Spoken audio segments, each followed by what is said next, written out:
Greetings, ladies and gentlemen. Welcome to the Wolf Den Radio Show. I'm your host, Wolf King. The main man, Chazwold Almighty here, and probably some other guest hosts, panelists. All right, let's get into this right now. Step into the den at your own risk. Bow, wow, wow, wow, wow. All right. Okay, so Chaz, you're gonna continue your stuff about the Gamergate. Bring me up to speed about that. Like, what's going on with that? Well, I mean, it's a bunch of people who all agree that there's some problems with gaming culture when it comes to game journalism. There are a lot of people making a lot of noise about stuff which is not important. A lot of dishonest people being listened to, and a lot of their rhetoric and hyperbole being spread around. Now, everything came to a head with a thing called Quinspiracy, yeah? Where a woman, Zoe Quinn, made a game who, funnily enough, actually not only tried to screw over some people who were trying to bring more women into the tech industry, a group of people called the Fine Young Capitalists, but also slept allegedly with 5 guys who all work in the gaming industry. It's believed that she might have done this to get good reviews, or at least that her sleeping with these people led to her getting good reviews. Now, when everybody started to say, hang on a minute, that's a pretty shit thing to do, a lot of game journalists refused to have this even talked about, and then released a load of things saying that gamers were dead. And then this is when people started going, why are gaming magazines now targeting quote-unquote gamers? And this is where the whole Gamergate thing comes from. Then everybody started saying that Gamergate was nothing more than about a bunch of white men being all angry because women are trying to have their say. And so lots of women, lots of people of colour and things like that got not offended by this. You know, a lot of supporters of Gamergate aren't white or aren't male or aren't white and male. And this hashtag started out going along with it, hashtag not your shield. But still, we see it now with people like Anita Sarkeesian and Brianna Wu and a lot of these thundercunt fucking feminists who are going on the mainstream media outlets and saying, oh, it's just about attacking women. It's about attacking us because we're women. Anita Sarkeesian doesn't get attacked by people because she's a woman. Anita Sarkeesian gets quote-unquote attacked by people because she's a fucking moron. Anita Sarkeesian gets attacked in the same way that that other guy, what was his name? Tom something or other, I think, or Tim something or other. The one who was always going on about how violent video games were and they caused Columbine and all that. Exactly, but at the same time, you don't see him actually attack the same. Well, I mean, you do, but at the same time, no one really rushes to his aid because like he says like demonstrably stupid shit like video games cause violent actions to occur, and there's no empirical evidence to support that as far as the experts and the psychologists. Even funnier? But at the same time, when it's this particular person like Anita Sarkeesian who has been known to be I think she's clever. I think she's cunning. Like usually most of the time con artists they have to be in order to get their racket paid for. I mean that's exactly what happened with this with her like little Kickstarter thing and her little program to make this like couple of videos for the sake of educational purposes. I mean, and it was just for the sake of lining her own pockets. I mean, despite the fact that her wardrobe hasn't necessarily changed all that well. Well, yeah. I mean, here's the thing though. She got way more money than her series needed because quote unquote she had to do research. But the funny thing is that Anita Sarkeesian stole Let's Plays off of other YouTubers and didn't even credit them with their work. And didn't even, and then the next thing she did was she's lied. She's told plain up bollocks about things in gaming. I mean, this thing in tropes, it's like me saying I can see trees in reality, that must ergo be bad. It's like she's going, oh look, there is this thing. It's sexism and misogyny. A depiction of a woman being hit isn't sexism or misogyny.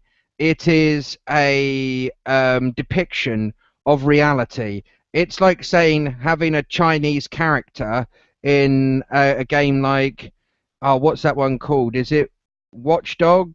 No, not Watch Dogs. What's that other one called? It was supposed to be the third installment of the True Crime games, and it's set in Hong Kong. Saying making the protagonist of that game Chinese is racist. It's lunacy. Yeah. It's like saying having a black character in a game set in Compton is racist. Yeah, exactly. And I actually remember.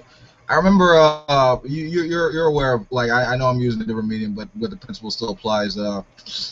Family Guy, they actually had an episode in which one of the main characters, not best friends, one of the main characters, Quagmire's sister, right?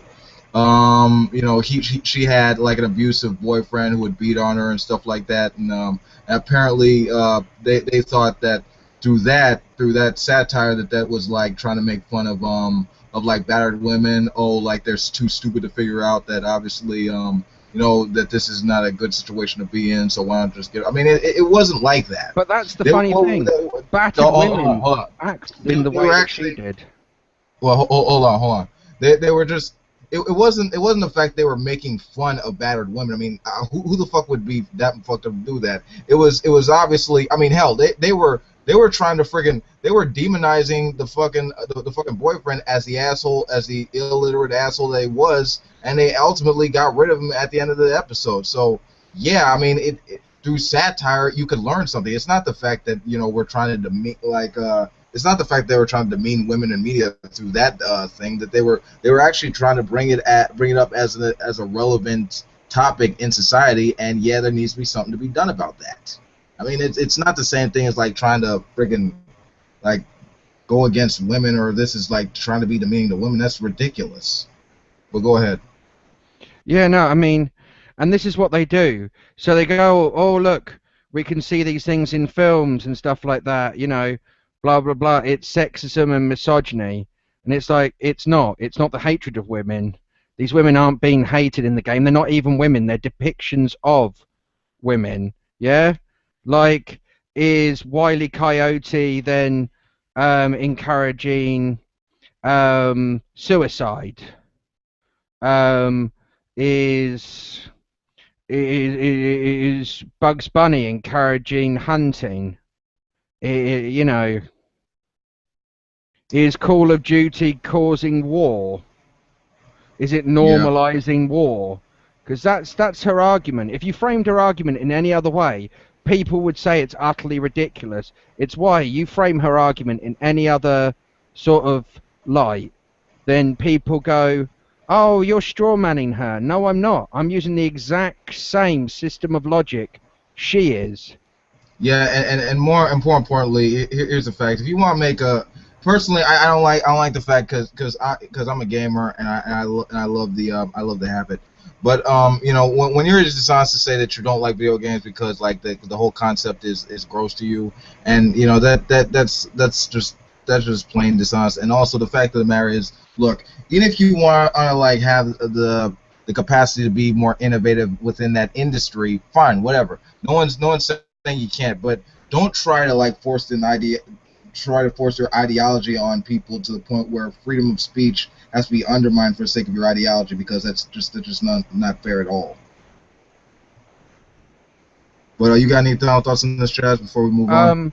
Well, I mean, one of the other things I'd like to bring up is one of the other people involved, Brianna Wu, even said recently, and this person's supposed to be a journalist in the games industry, was saying how she hadn't even been to E3 in years. And it's just like, I'm sorry, how can you claim to be a game journalist and then not attend E3?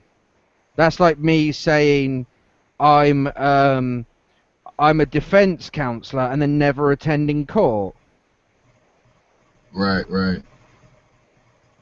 Like I mean, like I said, there's a lot of hypocrisy in there and a lot of backwards talk. And like I said, I mean, if you want to make changes within the industry, if you want to make innovation with this, there are right ways to it. And no one's stopping you, but there are right ways to do it. And and trying to come up with pseudo intellectual theories to try and undermine the ideas within it, it just doesn't help. But that's all I gotta say about that. Let's move on. Okay, now we're gonna be covering this. Let's see what we're gonna do. What's on top? Okay. Speaking of which, with the whole Bugs Bunny crossers thing, we're gonna be focusing on something that Gordon Klingel-Schmidt said with regard to like gay rights activists. All right, let me see. Where's that clip? Okay, here. Okay, here we go. But I'm pretty sure the First Amendment of the Constitution not only protects your religious freedom, it protects your freedom of the press. There's a man exercising his freedom of the press, and the government's going to step in and force him to print stuff that's against his religion? You can't force a printer to print that. I think there's Supreme Court precedent on that case going back at least 150 or 200 years. That's clearly a violation of this Christian's First Amendment rights. And it's also a violation of his conscience and his command from God. I discern the Holy Spirit on you, Blaine Patterson. And I discern a demonic spirit on these people who are coming after you to force you to disobey God. And that's all they want. They want your soul.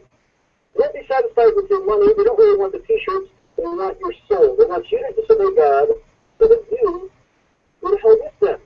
Not enough that they go to hell for disobeying God. They want you to disobey God too, so that we all go to hell. That's the devil's goal in the end. Isn't that a demonic spirit? I think it is. Okay, so basically that was Gordon Klingel-Schmidt saying that that apparently because these gay rights activists are going after this guy for apparently like saying derogatory remarks with regard to like the gay community. Apparently it's because they want. Because in his mind, they want this guy to go to hell with them. They have demonic spirits, yada yada yada yada. I mean, it's the whole thing is nonsensical. It's all just it's really just nonsense. So the idea that we want to protect certain groups, because we don't want to see any discrimination happen, because obviously we've seen what happened, like several years like before with regard to like discrimination, gays getting beaten, stuff like that. Now we live in a more pluralist society. We want that shit to be less prevalent. So, but as a result, that's viewed as some type of let's see, so it's like just some type of like demonic activity amongst people who actually care about other people. But it's honestly just nonsense. What do you think about it, Trez? Well, I mean, what was the actual remarks being made, first of all? Do you know? Apparently, it was some. I mean, whatever. I don't know it specifically, but apparently, he was in defense of some guy, Adam, whatever his name is. Apparently, it was with regards to some comments being made in the paper that wasn't necessarily so. Let's see, courteous with regard to the feelings of gay people. So they sort of like went in, they sort of butted heads in this whole issue. And apparently the reason they did that is, according to Gordon Klingel-Schmidt, they had like demonic spirits, and the whole concept is nonsense. And obviously, if what they want is is just the sake of equality, they don't want to be talked down to as if they're less than people. So I honestly. Why I'm supporting it are the activists who want the human rights to be made to be sustained within society. But what do you think about it, basically? Well, I mean, here's the funny thing, right? If his argument is that these people are affected by demonic spirits. I mean, that's not an actual argument. I mean, see, I always say, I mean, with the freedom of speech, everybody has the right to speak, yeah? But they also forget they have another right afforded to them, and generally they're told this right every single time they're arrested, yeah? Which is, you have the right to remain silent. They forget that. Just because you have the right to speak doesn't mean you have to exercise it. Just because you have the right to own guns doesn't mean you have to own a gun. A right does not mean you have to do it. A right means that you can do it. You have the ability to do it, yeah? So, I mean, this guy, he says stuff like this, and why people take it seriously or even bother that there is an idiot out there who thinks this.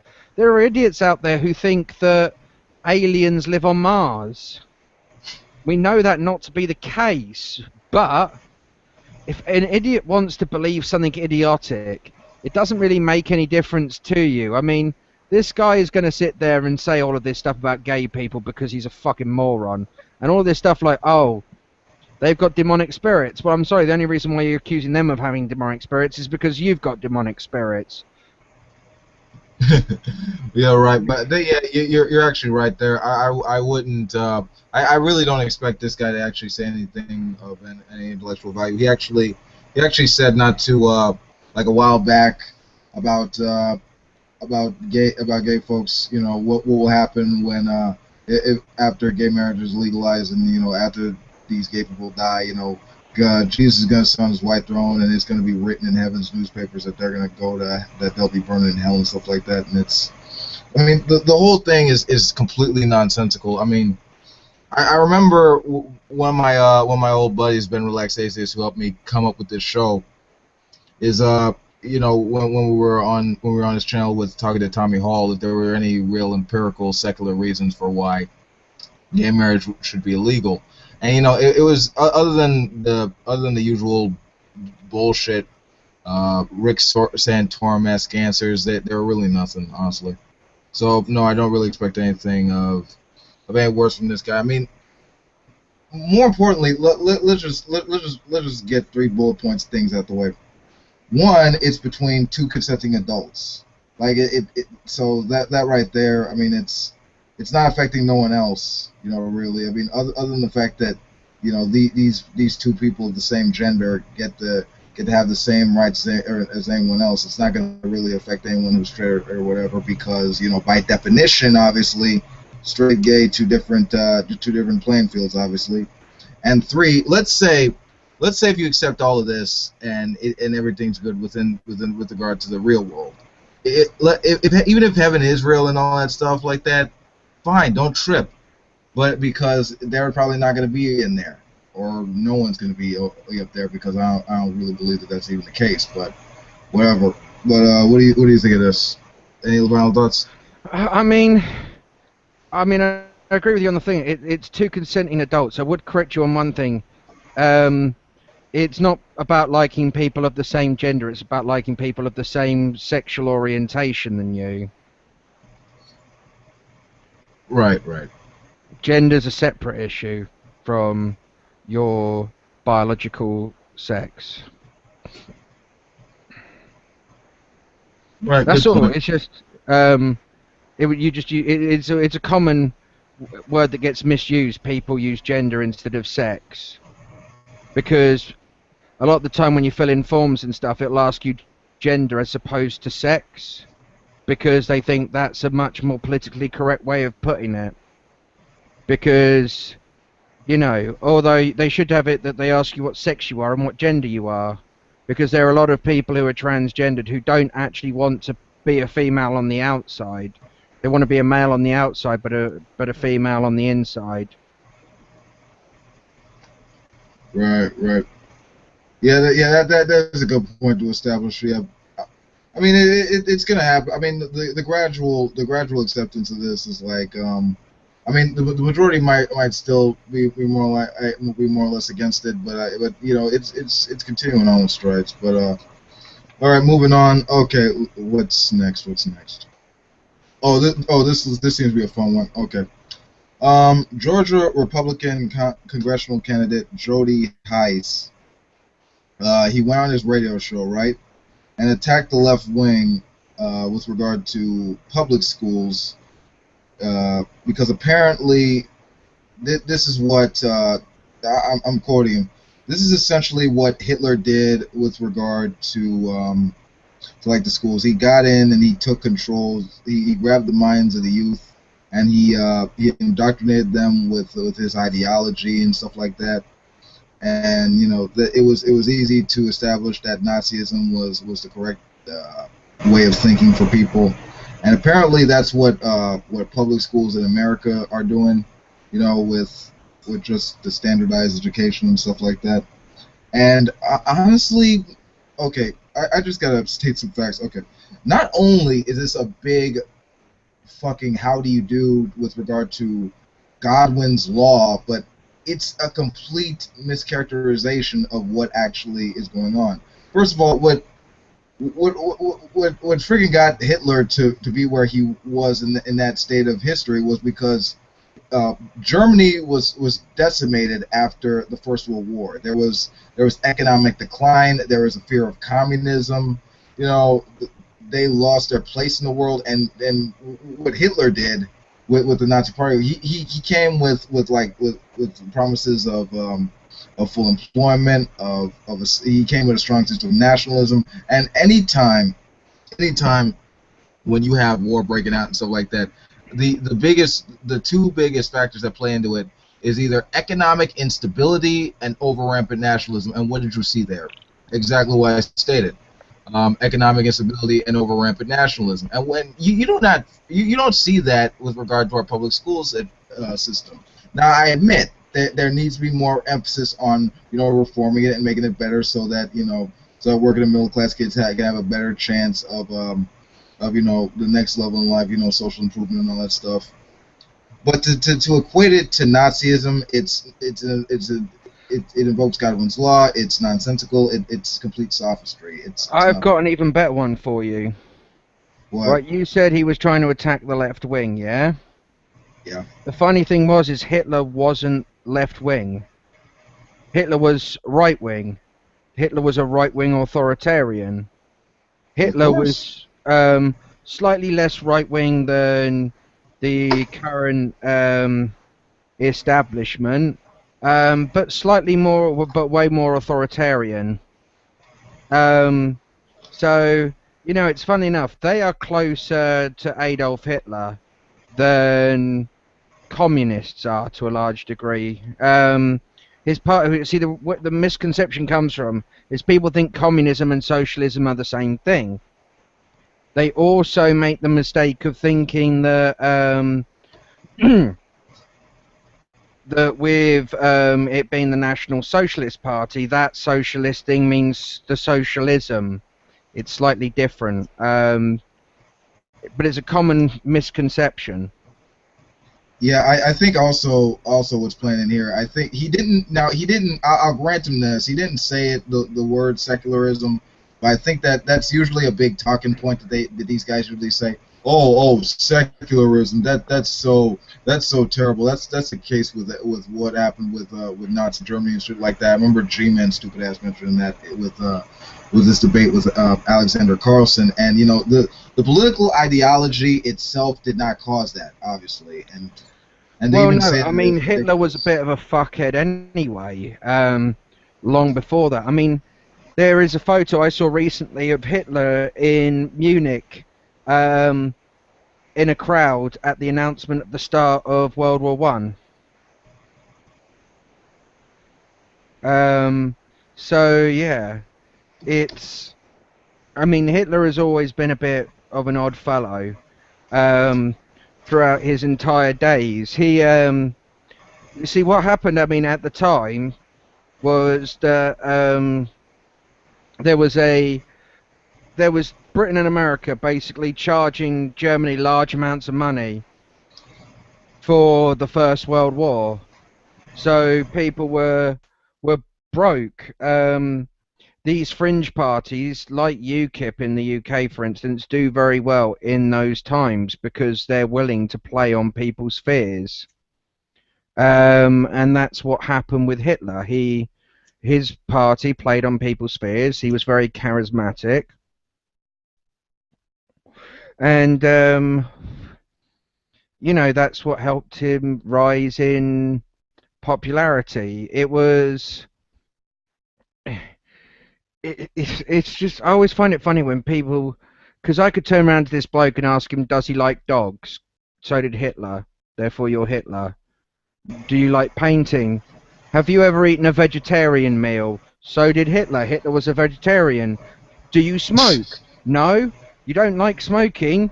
Well, then you, sir, are a you sir are Hitler. Oh, hold on. Let me quote Louis Black. All right. Mustaches. Mother Teresa had a mustache. Hitler had a mustache. Mother Teresa is Hitler. Yeah, it's the same sort of thing. I mean, I think it's just become so common these days to just try and use mentioning of the Nazis to instantly demonize people. I mean, sure, in a comedy aspect, it's fine. Or if you're trying to really make an actual point, yeah, of where, no, that is exactly like the Nazis, yeah, that's fine. But I think everybody just tries to use it as an insult, and it's just like, what you're doing is it's lost all meaning. Yeah, honestly. I mean, I feel like Godwin's law doesn't matter to these idiots at all. But speaking of, and you know, you got a final thought before we move on? No, not really. I just find the whole idea in America with the political system, where they just try and have this line in the sand sort of dichotomy, one side versus the other, just obviously wholly inappropriate for modern day politics and indeed politics in general. Especially because Right. it's laughable, because I'm sure if you looked up into it, I haven't done the research, but I'd be very, very surprised if you actually see many Democrats and Republicans voting against each other the majority of the time. I think you'll probably find that a lot of Republicans have voted for things you typically wouldn't think the Republican Party would vote for. Just like over here, Labour is supposed to be the opposition party. But a lot of the time, Labour politicians either don't bother voting against the Conservatives or even vote with the Conservatives on issues. Yeah, So but okay. it's hardly really an opposition party. Yeah. But anyway, speaking of people who like to make Nazi comparisons, we're gonna be hitting on Glenn Beck and what he said. Okay, so he mentioned something about you know, he really has gotten more preachy like with his whole post Fox the Blaze kind of act that he was doing. But let's hit on the thing he said. He's talking with his team about some Jewish thing. Hold on, let me get the.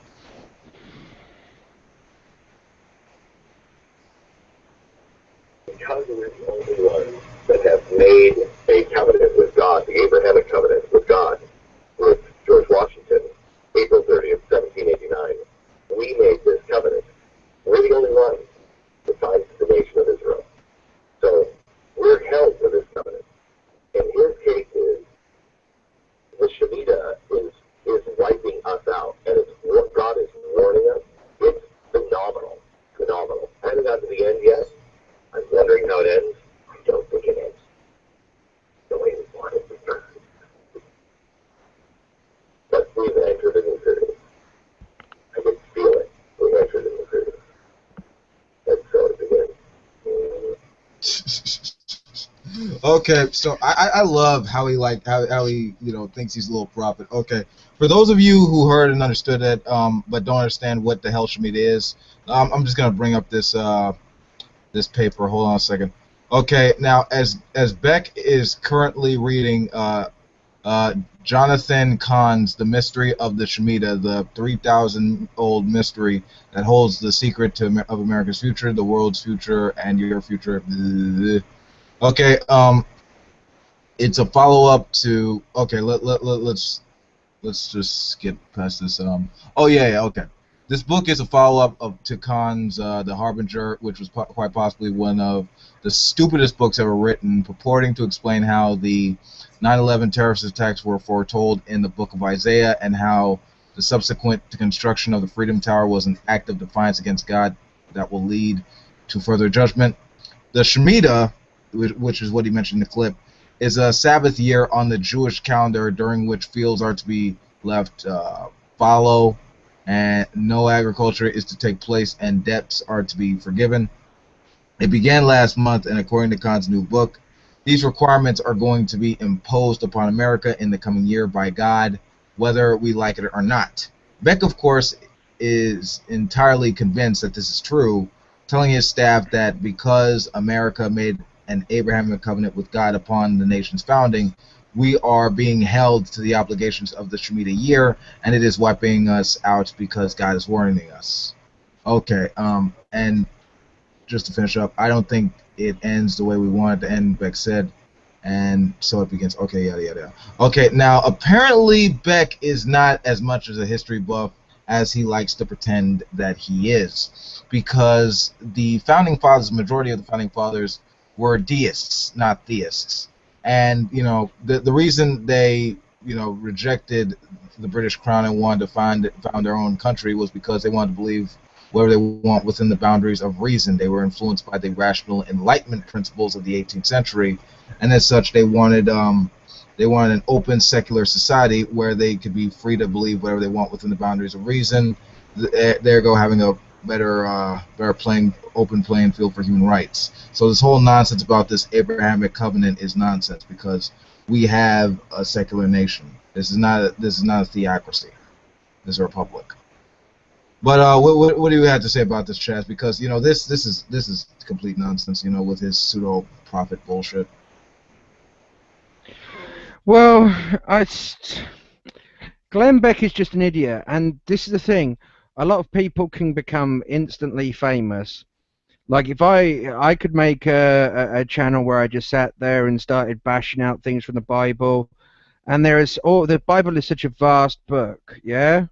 There is going to be parallels that you can draw from absolutely anywhere, and then say, oh look, this is a situation that is going to happen. This is a prophecy. God's going to hate us and condemn us and do this and that. And it is just bullshit. Okay, I tell you what, we'll give Glenn Beck the benefit of the doubt. I mean, that's what we do in science. He's made a prediction. We test his prediction to see if his model fits. Yeah. So if none of this stuff is then imposed by God, it means his thing does not fit reality, and therefore his entire thing gets rejected. Because it does not build up a model by which reality can be predicted. Yeah, I really don't even know what the. I mean, I know I've even before I did like the YouTube thing and this radio show, I honestly I've noticed that Glenn Beck as a person and like sort of like a newscaster. I mean, he usually talks about like this stuff like sort of as like a prophet. Wherever he talks about like the God of Israel and stuff like that, and I know it's a tactic, obviously, to get people to listen to him more, but I think he's after that whole type of 700 Club money, because this whole thing is complete nonsense. It has no empirical basis within reality, and he never really like brought up the whole. I guess you need to see the whole clip to get that. But the fact of the matter is this isn't based on anything. It's just some. It's your typical conspiracy theory type of rhetoric that gets people fired up, and it's based on no facts with regard to reality. So, I mean, it's just something to build up like people who buy into this cult stuff, and it's really not helping anything. It's not based in anything with regard to the real world. So I really don't even know what to think about it, honestly, because it's so. And this is the thing that pisses me off with prophecy, because you could make it so vague and so like open and generalized that you could basically put in anything that you see from the real world and make it fit your prophecy, your prediction of the future. Like you like, for example, in the Bible there says there's going to be wars, rumors of wars.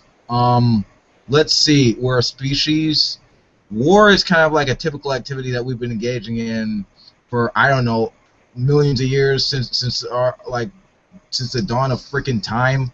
I mean, you know, things that other animals do, they will typically fight over territory and resources. So it's not really, it's not exactly a big fucking thing, you know. But what do you think? Um, See, I think you're right. I mean, you can make predictions very vague, yeah. And I mean, if you just predict stuff that already happens, yeah, like I can predict mugs will be broken, cutlery will go missing, um, a pair of socks will have a hole in them, yeah, and these will be the warning signs of the end of days. You know, there will be people who have this. It's like I made a video one time talking about Psychic Sally, and I said somebody who's watching, and this is an example of what Psychic Sally does. Somebody watching this, their name's John, and John, you have an auntie or a grandmother called Edith or Edna, um, and she passed away not too long ago. And John, if you're watching this, just please put a little thing in the comments and let me know that that it's you. Yeah? Right? Now, the thing is, John is an extremely common name, yeah? Edith and Edna are extremely common names, especially for women of a certain generation. So all I was really doing was leaving it up to chance. And funnily enough, there have been two people called John who I know who have one had I think it was a great auntie called Edith who passed away about 5 years ago, and there was another one who had a grandmother called Edna who had passed away just about 6 months before. Funnily enough, she passed away I think it was about a week after I'd actually made the video. That's not a premonition, that's just coincidence. But because of post hoc ergo propter hoc, people would then assert that as being a premonition. And that's what, I mean, there were people prophesizing things all the time in the Middle East. No, it doesn't mean to say that it's true. Yeah. Like just nonsense and stuff just to rile up the crowds. You know, prophets of old used to do that. That's why I had that earlier hangout with the prophets are all dead. You know, just especially I mean these ideas only exist in the minds of those foolish enough to buy them. You know, because they walk by faith, not by sight, obviously. So if you're unwilling to use your sensory experience, I mean, what are you really gonna trust? Things are, I mean, whatever.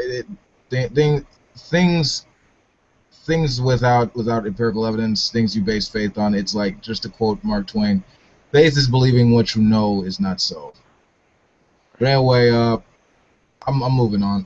Let's see. So I just want to get into this whole thing about this Palin audio. It's been leaked, so I just want to bring that up. Let me just bring up this clip here. There we go.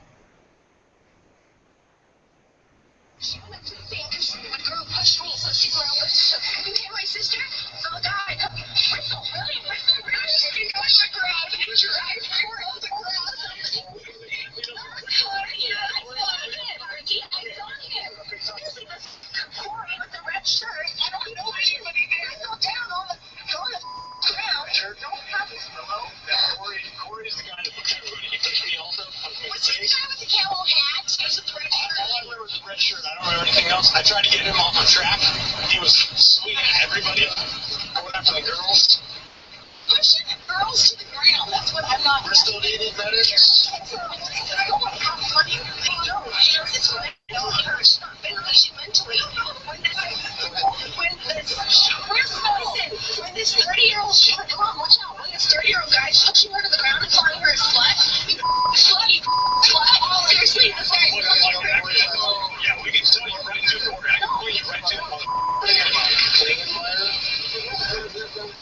I've had an altercation with that gentleman in the past. Drunk ass.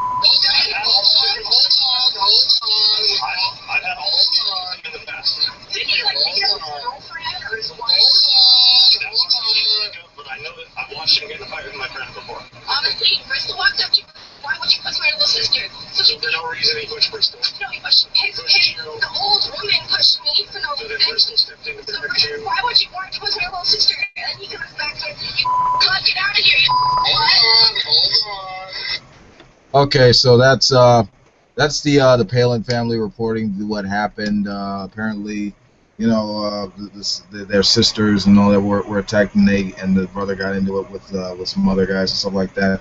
Now, here's what I gotta say. A couple of things. Now, it honestly sounds like a reality TV show, even though they've been on like a dozen of those things.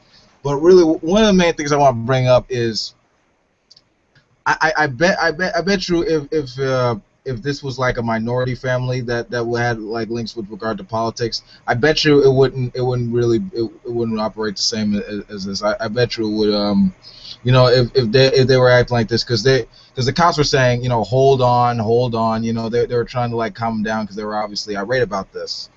But if it was different, I like if they were within a different demographic, I don't think it would go so smoothly. I think they would be treated like very differently with regard to how this happened. But honestly, this is honestly just drama. Honestly, I'm not gonna say they wanted this or they asked for this, but I'm just saying like this is sort of like the carnival barking that that has or befallen like political like people who actually are kind of like satirical within the political discourse. But what do you think, Chess? And I'll be right back. Hold on. Yeah, sorry, what did you say the cop said? Well, they were trying to like tell them to like chill out and like say hold on because they were cursing, they were irate about it. I offered the caveat that I know they didn't ask for this, but at the same time they kind of feed on drama because for the sake of like being noticed within the political discourse. But what do you got to what do you think about this? I mean, I think the thing is with cops, there's this. Some cops are twats, yeah, right. It's it, it's a thing um to kind of it's kind of the thing today to hate the cops, to see them as some sort of. I didn't leave yet. Well, the cops were honestly just trying to like chill them out. It was sort of like the bringing up with just like the brawl and stuff like that. But yeah, go ahead. I'm sorry. Yeah, and I think the problem with a lot of this cop hatred is people don't realize you want your time with the cops to go as smoothly as possible. Just shut your mouth, um, and be civil. Yeah, I know it can be a heated time and everything like that, but if you give the cops some respect, they give you respect back. Yeah, and the thing is, if you carry on shouting and cussing and doing all of that stuff, all you're really hurting is yourself. Because the thing is, if you've got a cop who's an arsehole, you've given them every excuse they need in the book to really fuck your stuff up.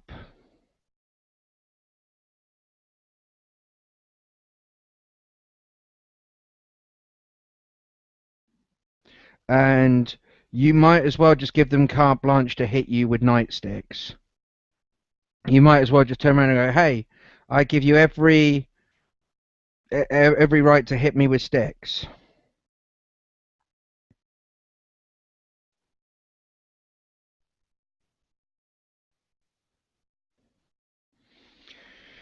And so, I mean, cops can be arseholes.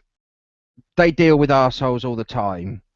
But the funny thing is it becomes a six of what I find often in these situations. It's six of one, half a dozen of the other. The cops could have done stuff to have made the situation better. The public who are involved could have done things to make things better. What was that last thing you said now? What, the cops and the public could have done something to make that situation a lot better? Oh yeah. It's look. Honestly, I guess you could say just going like for the sake of Darwinian reasons, that it was for the sake of some tribal issues or some shit that I I mean obviously it wasn't a type, but excuse me, but they could there's a way of going about, like resolving a situation like that. And the fact that they had to build it up for the sake of drama, it was I understand that was distressful on their part, and I don't wish that on anyone, even if those guys are kind of like attention whores. But still, there's a certain type of etiquette, and they could have did better. And the fact that they had to do that was just demonstrates like the folly of the political discourse with that crowd. Oh yeah, I mean, the whole situation's become mad. I mean, I saw this thing that one of these um, Ferguson riot people, had a gun on them.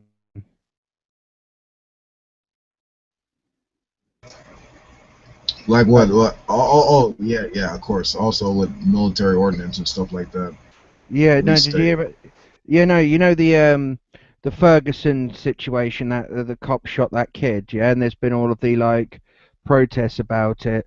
One of the main protesters, I saw a friend of mine shared it. I didn't fully read the article, but apparently, like this woman's like screaming and crying about guns and stuff like that, and like the police searched her, and she had a gun on her.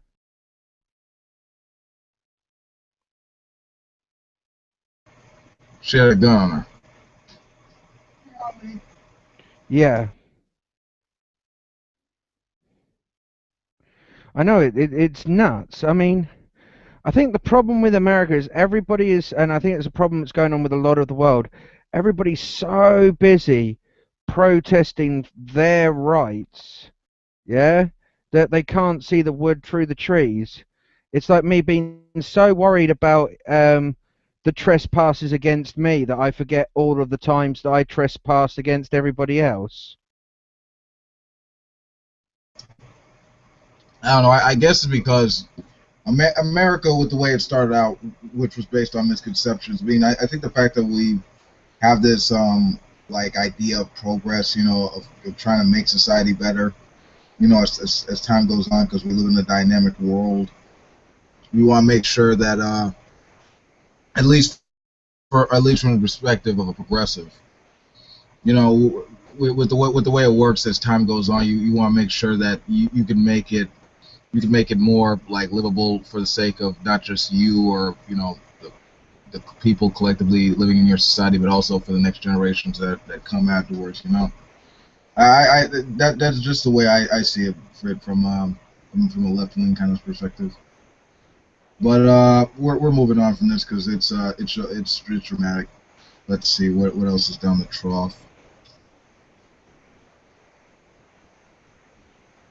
Okay, hold on a second. I think we're gonna cover this Mormon thing. Like they made something about like the magic underwear they wear.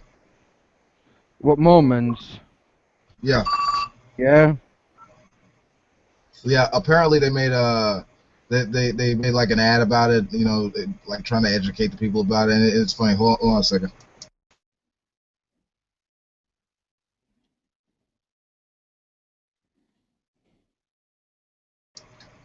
Okay, here it is.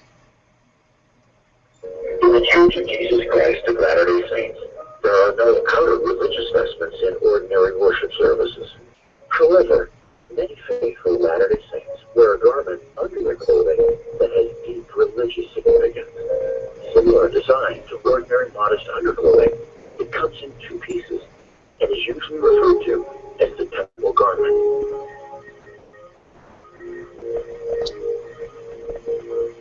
Some people incorrectly refer to temple garments as magical or magic underwear. These words are not only inaccurate, but also offensive to members of the Church of Jesus Christ of Latter-day Saints. There is nothing magical or mystical about temple garments, and church members ask for the same degree of respect and sensitivity that would be afforded to any other faith by people of goodwill.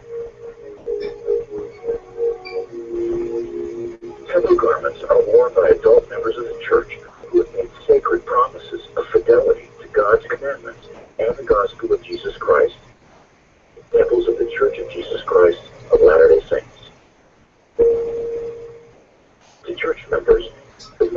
typical garment worn under normal clothing, along with the symbolic vestments worn during temple worship, represent the sacred and personal aspect of their relationship with God and their commitment to live good, honorable lives. Okay, so that was the ad for the ad/educational thing about like the Mormon magic underwear thing. And personally, I mean, if you want to believe in this stuff, fine, okay. I'm not trying to take that belief away from you, but at the same time, I mean, if it's ridiculous and it sounds asinine, I'm going to call it ridiculous and asinine. And the reason I say that is because of this. It's not even the fact that they have magic underwear, because yeah, I know people, religious people of all different like walks of life have ridiculous outfits. Of course, some outlandish, some extravagant, whatever. But like with Jewish yarmulkes and stuff like that, and like the Muslims with the freaking with their not with turbans, those words, but with their women, like with the long robes and stuff like that, whatever. But historically, with regard to Mormonism, their prophet Joseph Smith, right? Originally, he found like some supposed gold plates. Then he had one of his buddies translate them. Then his wife hit him, and then he retranslated them like due to these prophetic messages he was hearing like this. And also apparently black people just couldn't be part of it because we were neutral in with the Great Early War from Planet Kolob, and God came down and literally had sex with Mary. No, he didn't use his infinite powers to make her pregnant. No, literally came in the form of a man and banged her. And Jesus was like never mind that 12 disciple stuff. No, screw that. He was a big polygamist, and that's where Joseph Smith get his lineage from. And then when he died, he came back and preached to the Native Americans, where the Lost Tribes of Israel, and Missouri is that's the Garden of Eden, and that's where the Second Jerusalem is going to be born, which kind of like brings together this whole God and country type crap. But what do you think of it? I think the Mormons are just such a silly thing. I don't see. This is nothing we don't have too much in Britain. We do have them around here, but they're not that big. But I mean, these people, they have their silly customs. Nothing. If people want to have their silly customs, they can do it. Just ignore them. People are going to do stupid things. I mean, people have lucky boxer shorts out there. People have, stuff they assign some special meaning to. And if you try and tell them their special meaning is meaningless, then they go all butthurt about it. And you're the bad guy for attacking them and telling them that their thing is silly. And it's just like, at the end of the day, these people that's what they are. They are silly. They are being silly. I mean, there is no such thing as magic underwear. I don't think God really cares what you're wearing, considering Jesus probably didn't even wear underwear. Why the fuck would underwear suddenly become magical in the later centuries? It's nonsense. It's more of that silly nonsense that these people have continuously brought out. I mean, would you say that that's a fair or unfair thing to say? Well, it's a totally fair thing. Look. I wouldn't even categorize myself as an anti-theist. I was originally an anti-theist before I came on YouTube, but then I mellowed out. I'm a strict secularist. If you want to wear magic underwear and call it magical or whatever the hell you want to call it, if you want to believe that this guy was a real prophet in the late, I believe, 19th century, that really got these messages, and you believe in stuff like that. If Glenn Beck, Mitt Romney, or whoever the hell else who calls himself a Mormon want to think this shit, fine. But don't try to get this shit in law and try to say that we all have to follow it and believe it. Because I'm not on board with you with that. I respect. I'll make this very clear right now. I respect.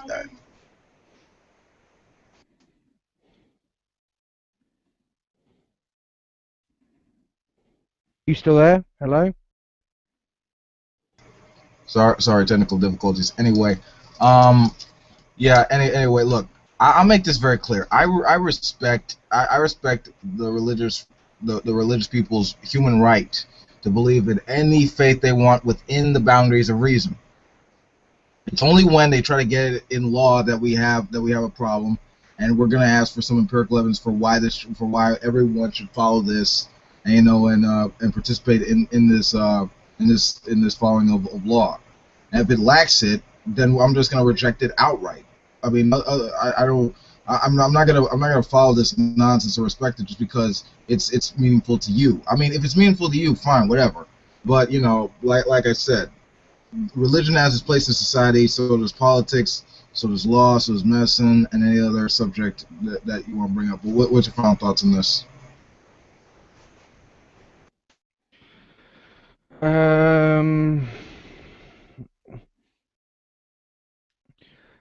I think that I would say myself, I am an anti-theist. Yeah, I wouldn't say I'm anti-theism, not anti-theists.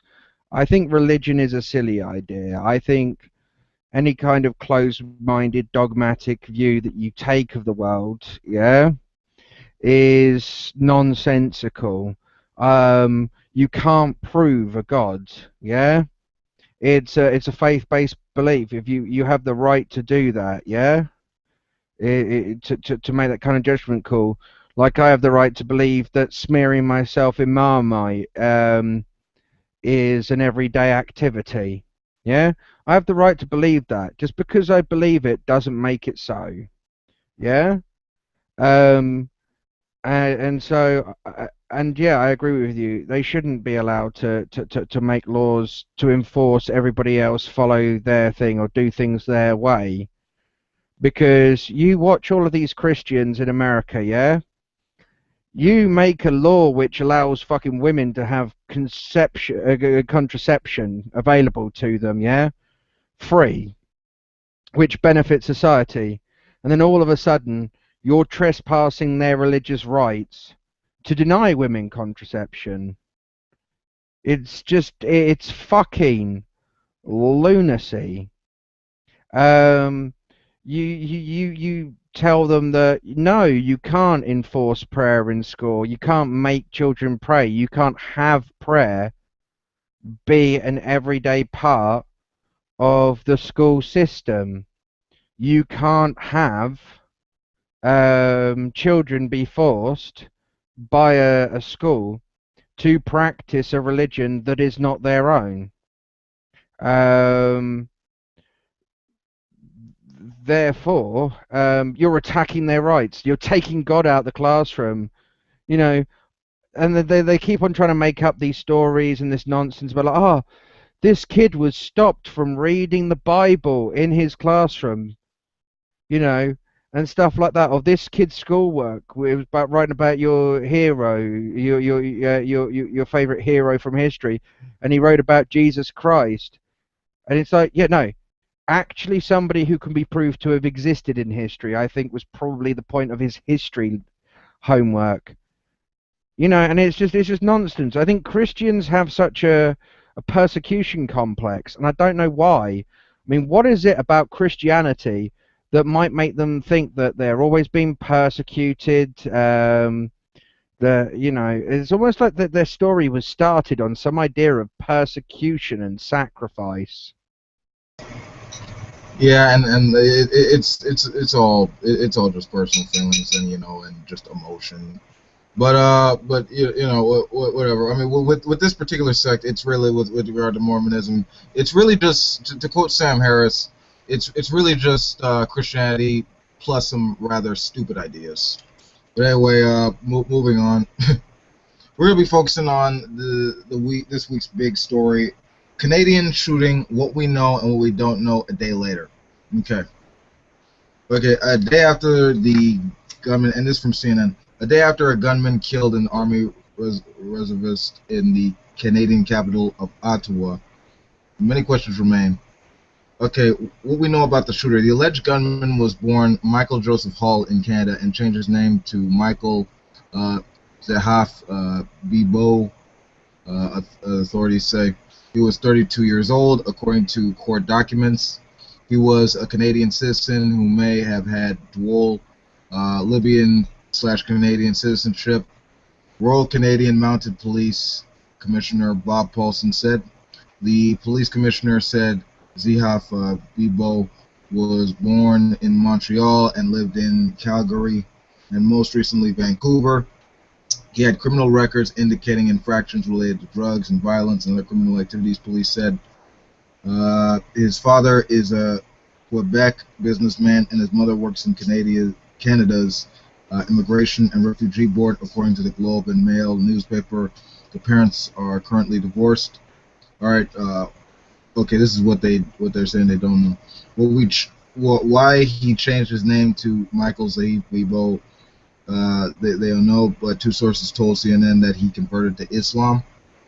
While ISIS militants have stepped up recruitment efforts in Canada, strangely enough, there's no indication so far that the attacker was part of them. Now the motive behind this. Authorities said Wednesday that Zahaf Bibo had been applying for a passport and hoped to travel to Syria. His passport had not been revoked, as earlier stories have said. And this is a quote. I think the passport figured prominently in his motives, Royal Canadian Mounted Police Commissioner Bob Paulson said Thursday. However, we have not come to ground completely on his motivations for this attack. But clearly it's linked to his radicalization. Clearly it's linked to his difficult circumstances. Was Zahid Bibo a jihadist? He had connections to jihadists in Canada who shared a radical Islamist ideology, including at least one who sent overseas to fight in Syria, multiple U.S. sources told CNN on Thursday. But Canadian Foreign Minister John Bard told CNN's Christine Amanpour there is no evidence at this stage that Michael Zahaf Bibo was linked to a wider group or network of jihadists. There have been troubling incidents in the nation recently with regard to this. On Monday, a man Canadian authorities said was a radicalized Muslim hit two soldiers with a car in Quebec, killing one of them. Police later killed the man. There was no immediate indication that the incidents were related. The United States heightened security at this embassy in Ottawa as well as other consulate in the country after jihadist chatter indicated an attack could be in the works, according to officials. But let's see, we're gonna focus more on this. But right now, what's your main analysis of this, Chaz? What do you think about this? Well, there is another idea. The guy was just a fucking loony. I mean, people, there will always be some idiot out there who does bad things, and even the worst thing is right, all of the time the news keeps talking about ISIS, yeah? They're going to have a bit of the old Streisand effect, as it's known, where, you know, they're kind of almost tacitly promoting ISIS. You get some kid who's a bit lost, maybe feels a bit let down or shut out from society. He's then you're basically giving him every reason to become radicalized. I mean, most people who are Muslims are not radicalized, and it isn't even really Islam that's the issue. It's the geopolitical stuff that goes on. It's the rhetoric throughout our societies where we've got these far-right groups going out in the discreet decrying against Islam, decrying, or, you know, Islam is wicked and stuff like that. These people are going to obviously feel like you're attacking them, and you're going to create Islamists. It's like when that situation happened where in England where the two boys beheaded that soldier in the streets. There's lots of people who were saying stupid things like, oh, we should bring back the death penalty just for these people. And one of my friends at the time shared that image. And I just saw it. And I was just like, mate, that's just such a fucking stupid thing to say. And I went, I know, obviously, it's a tough situation. It's it's very, very easy to get emotionally carried away. But if you brought back the death penalty for these people, then what you've done is essentially created martyrs. I mean, Jesus was put to death by the death, under the death penalty, and look what happened there. You'd essentially be giving jihadists the best propaganda they've had in fucking years. Yeah, and speaking of which, when you compare and contrast, like the media with regard to Canada and how they're covering the story, they're being well reasoned, they're offering caveats to what they know and what they don't know. And with regard to American media, they're just pumping it up for fear. ISIS is moving on to Canada because the people, a lot of people see Canada as like this, as like this chill country. It's not like it's uptight neighbor to the north. It's more lenient with stuff. You never hear about anything like this going down there. But in case where it does, it's always coming up with fear. Oh, ISIS is terrible. Oh, we need to find a way to stop that ISIS. Oh, we need to get that ISIS again. It's fuel. It's designed to pump the masses up with fear, and it doesn't work like that. And it's honestly, there needs to be a better way to give participate in the rational discourse without this fear mongering and this mindless. The best way to deal with ISIS, and the best way to have dealt with Al Qaeda, and the best way to have dealt with a lot of this stuff is what's known as a policing action, not wars. You can't have a war on terror. You can't have a war against an ideology. And I mean, this whole idea, it's sick to my stomach that we're going to start bombing the Middle East to try and deal with the problem of ISIS, because all you're going to do, you're going to kill innocent civilians in the meantime, and every one of those innocent civilians is going to be a nail in your coffin. Look at Lee Rigby. That has been used by every far-right party as an appeal to an emotion. Look at this innocent soldier killed by these heartless Islamic fundamentalists, these extremist Muslims. So we now have to go over and bomb everybody with an Istan in the end of their name. Yeah, and the thing here is I'm fine if like the military action has a justification behind it, like with regard to what happened with 9/11,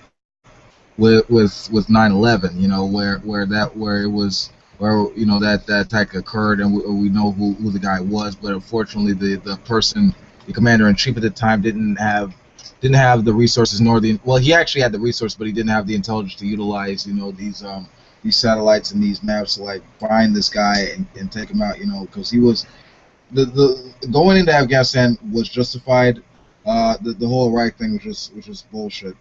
But let's be honest. The Iraq thing was solely about fixing a mistake the West made, which was putting Saddam Hussein in power in the first place. I mean, here's the thing, though. We can sit there and try and say we're doing all of this for moral reasons, but let's just be honest. We're going into the Middle East because they've got shit that we want, yeah? We're going into the Middle East because we keep on selling these people weapons, and then they keep on using them on people. And so, we have to keep on going in, and we have to keep on taking out these dangerous regimes that more than likely are armed with guns that they've gotten from us. And if they haven't gotten them from us, they've gotten them from, nations that we've sold them to. We sell arms to Middle Eastern governments all the time.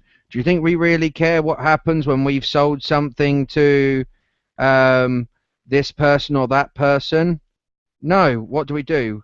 We just leave it, and then they probably sell them on to other people who we probably wouldn't sell arms to. Yeah, it's usually or like originally with the whole like when Russia was trying to attack Afghanistan, we supplied the Mujahideen with those weapons and stuff like that, and ultimately they became Al Qaeda.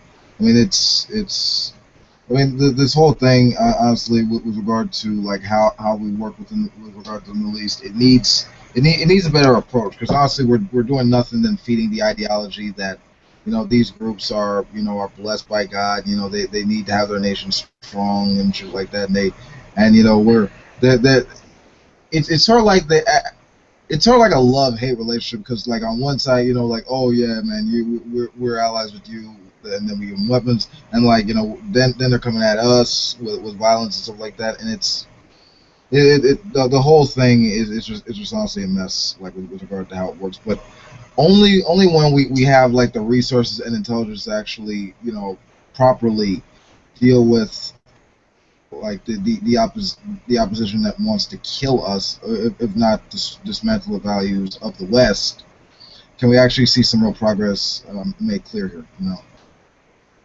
What do you think?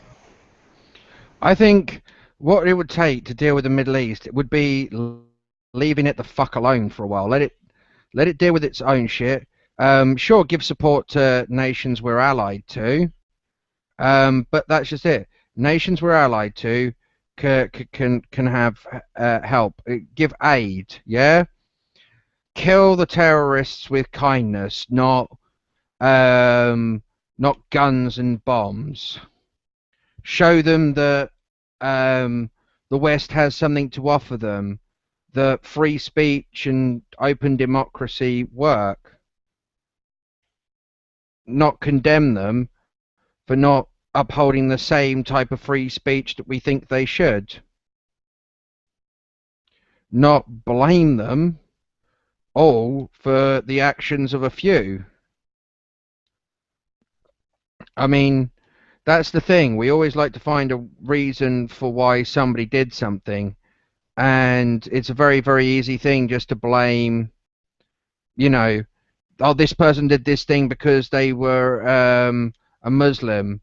They wouldn't have done this if they weren't, if they weren't of that mindset. It was solely this mindset. Because the only reason why people like to think like this is because if we think like this, then we have the excuse to say that, oh, we won't have this problem if we don't go near a Muslim, and that's not the case. You can go near Muslims and not have any problems with terrorism. It's at the point where you start attacking a load of people, you start getting attacked. It's another thing of 6 of one, half a dozen of the other.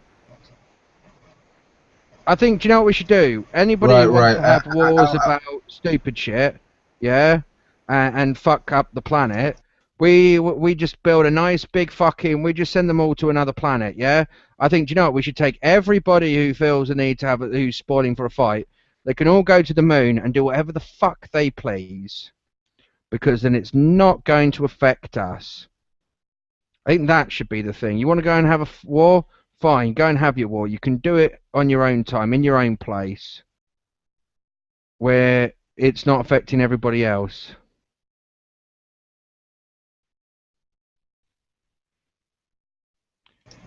Yep, perfect. I love that the answer you gave. Yeah, just leave the Middle East alone, and for those who want to go to war, go to the moon and then deal with that shit, because that's not gonna help anything here. No, of course not. I mean, let's see.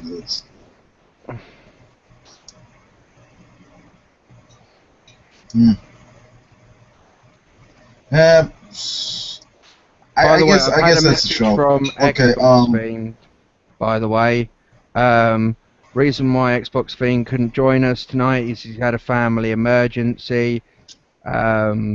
He wanted me to pass that on to you, so hopefully he'll be here for next week's episode.